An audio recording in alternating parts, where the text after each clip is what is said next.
ज्वलल्ललाटपट्टपावके किशोरचन्द्रशेखरे रतिप्रतिक्षणं मम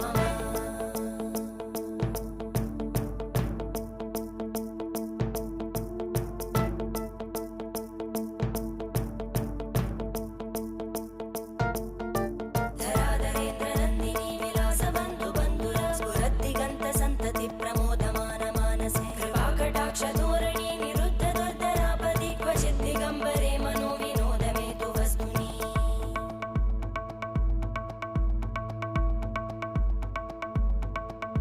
जटाभुजङ्गपिङ्गळस्फुरत्फणामणिप्रभा कदम्बकुङ्कुमद्रव प्रलिप्त दिग्वत्